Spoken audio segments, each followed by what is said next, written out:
I'd like to try and give y'all an update tonight on what's going on with the collapsed Canal Street Hotel. The cranes are up behind us. As you see, they're stabilizing the tower cranes that were part of the implosion that was done several weeks ago. Engineers drew up a plan. The contractors are out there for the past few days getting that tied back to the building to stabilize it. Once that's done, the engineers will then come and inspect and confirm that the work was completed according to their plans, and they'll give us a report approved and safe. At that point, our goal is to get the businesses open. We're hoping that as early as tomorrow, maybe take some time tomorrow. Unfortunately, we had to today with wind, and obviously life safety is not going to say that again and again. Our important is to ensure that the workers who are doing this are safe. Once the winds got up to about 15 miles an hour, we mandate that they come down, safety plans in place, protocol mandate that they come out the air. So they shut down a little bit early today. They'll be back here early tomorrow morning trying to complete the work. Hopefully by the end of the day they'll have that complete, and we'll be working to get the business owners back in. There's been a planning that's been done, a great deal by Homeland Security, working to make sure that these owners are prepared, that we have inspectors here from Safety and Permits, from the fire department, to get inspections done and get these people back in as quick as possible, coordinating that with the work that's going on with the crane. So we're hoping that no later than late tomorrow we'll be able to let these businesses at least get open and get some foot traffic getting to their businesses. Kyle, anything to add? Yeah, I would just add that all of the street closures that we've had remain in effect. We're going to do everything that we can to get these businesses back in to foot traffic. And I would just encourage, these business owners that they're getting a lot. We work with them every day. We're on a conference call with them every day. We're helping them avail themselves of the SBA loans if that's something they want to do or pursue. And what I would ask the public is once we actually are able to get these businesses open, please patronize these businesses, visit these businesses. The owners are very concerned that nobody's going to come and see them.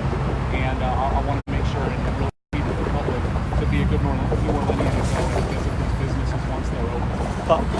Go ahead. We're going to be able to most likely get, when this is approved, we'll get all of the businesses on the uptown side of Canal open. We'll go half the block on the downtown side of Canal and the businesses on Burgundy as well. Now, there is still a one-block street closure due to a sewer reroute that occurred after the demolition of the cranes weeks ago, and that is on Burgundy from Iberville to Bienville. We're working with Sewage and Water Board, and they've committed to us that they will have a more permanent solution that will allow us to open up that one block, because it's the last block of Burgundy that's still closed, to traffic by Thanksgiving. We've been working with our special event partners, Bayou Classic. We had a large tabletop exercise yesterday with college football playoff, national championship game. All the stakeholders were there. It was 4.5 hours, local, state, and federal. We actually went and walked with them this morning, both down on Decatur and here on Canal Street, taking a look at, I have given them the word contingency. They have to have contingencies for a lot of the traffic issues that we're probably going to see down here because of this situation, and they are working with us on this. These events are going to go on. Fox 8? So you said some will be back open, but the street closures will remain? That's correct. We're going to try, as public safety and engineering allows, we're going to try and open up potentially a lane on the uptown side of Canal, particularly for deliveries for these businesses. Right now, they're going to have to utilize the sidewalk to receive deliveries and the like. So ideally what we would like to do eventually is get a lane of Canal open. But again, that's going to be dependent on, and we've said this over and over the weeks, it's a very fluid situation, and something that looks good today or may work engineering wise today may not work tomorrow. So for right now, our primary focus is getting these business owners back in their businesses and getting them open to foot traffic. 4 then 26? Chief, this is more of a question for you. You said that once we reach 15 miles per hour, put those guys down. What is the risk while they're up there, and what is the risk after they're done securing it? So the whole goal of this, securing the crane, the tower crane, is to make sure that it's safe for these businesses to get open so people can get back into this area.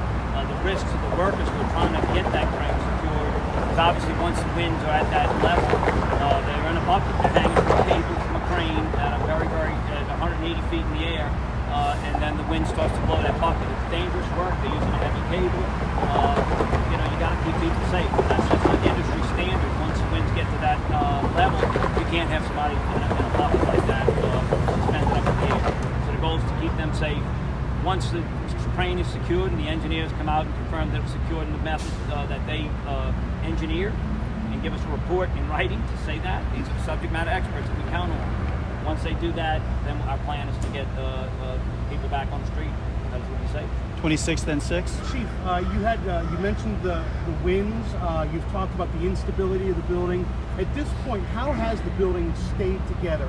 How much debris have you lost? Is the integrity of the building better, worse than you thought it was going to be? I'm sure you're monitoring around the clock. You know, I would hesitate to use my own estimate on how stable the building is. Every time we give reports based on what we know happened and what the engineers are telling us. The building, once again, remember it collapsed. We still don't know why it collapsed. There are investigations going on. OSHA's involved. I say that repeatedly. And so the building is still unstable, and it's part of what makes these next steps take longer than I guess anybody would like it to be. At the end of the day, you got to make sure it's done safely and brought down in a manner that doesn't put any lives at risk. And so that's where we are. The building, yes, we're still very concerned about the stability of the building.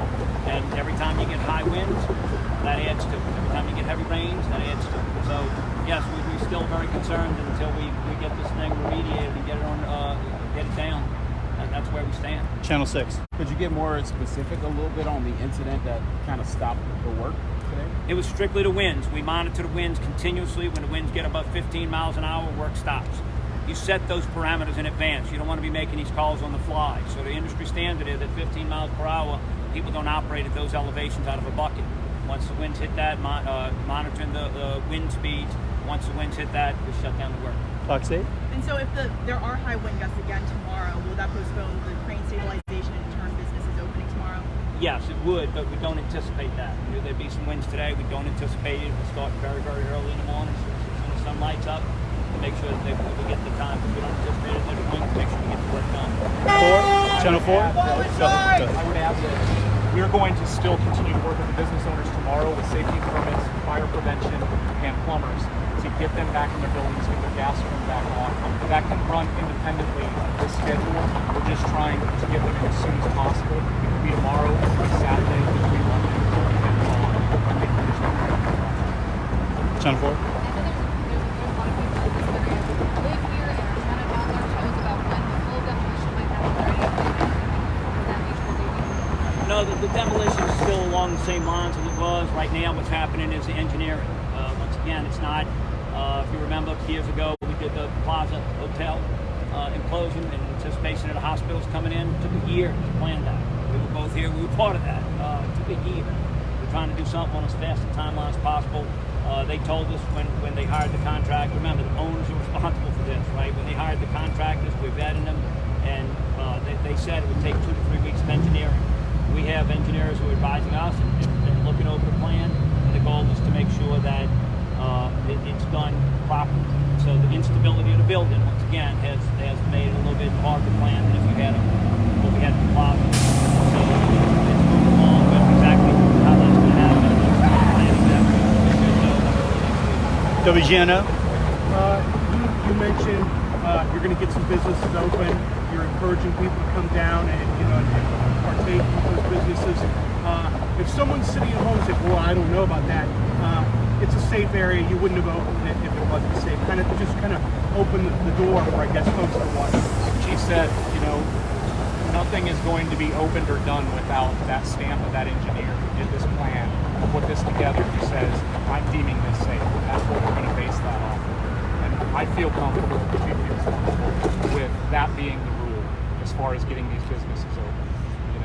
We're being intentionally conservative with how the businesses will be open, foot traffic.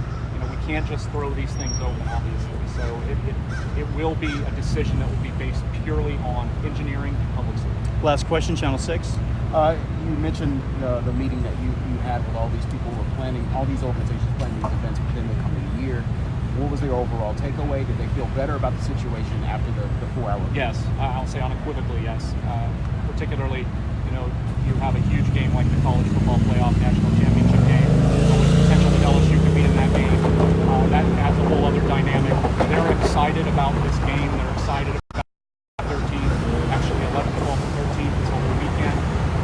excited to host it. It's just we want to make it very clear that this is still going to be a situation on January 13th, and so contingencies have to be made. You know, there will be some. You know, we have a plan, but there will be some, you know, shifting of that plan potentially based on what we see on January 11th when the people start showing up and the fan experience starts opening up and they have concerts down in the Lumberg Park. And we may have to shift on the fly and do some things differently. They seem very receptive to that. They're just very happy that we're not changing anything as far as, you know, not hosting it or anything like that. And it was a really good experience yesterday. Thank you very I much, have to everybody. take exception to Mr. Arnold's comment about potentially LSU being in the game. We know LSU will be in the game, okay?